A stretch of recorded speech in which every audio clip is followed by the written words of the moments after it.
Welcome back into the Sports Source. This segment brought to you by Madisonville Marine, Skeeter and G3. They've got the fishing boats, Suncatcher and Sweetwater. They got the pontoons. You want a deck boat? They got Hurricane, the Stingray.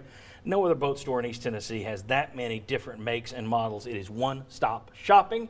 Madisonville Marine, there is no better place to buy a boat. We're going to be very quick in this segment, gentlemen. Jimmy Himes, our friend Jimmy Himes, who does sports talk from 3 to 7 on WNML, where Josh is the lead-in to that show. He talked to both of Tennessee's coordinators this week, and we're going to react to what they said. Bob and Mike, Larry Scott, the offensive coordinator, said that Tennessee, he was asked by Jimmy if Tennessee might go under center more this year. He said probably a little bit more, being more balanced with under center versus the shotgun. Very quick, you got about a sentence each.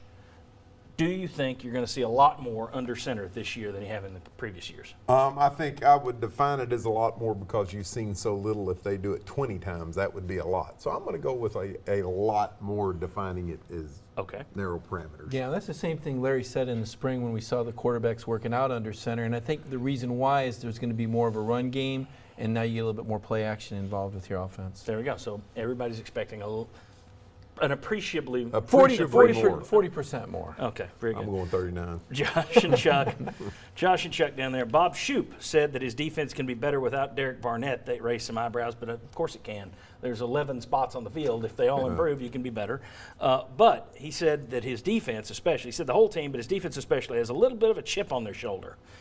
Do you guys put much stock in chips on shoulders?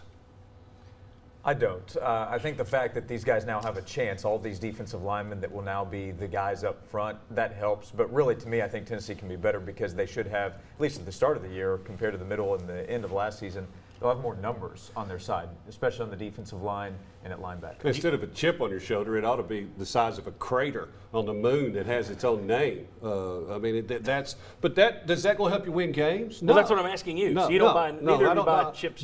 Show us you know how to line up. I don't buy They did have 5 guys that have shoulder surgery, you know. Yeah, so there you So go. the They had chips chips could be there. good. That's what I'm saying. Don't hurt chips on the shoulder. The problem with chips on the shoulder is there's never been a football team in the history of the world that didn't go in and feel disrespected, aggrieved, attacked. You know, it's just every year. Some teams do well with it. Some teams go right back to how many times do you think Vanderbilt has gone into a season with a chip on its shoulder? All right.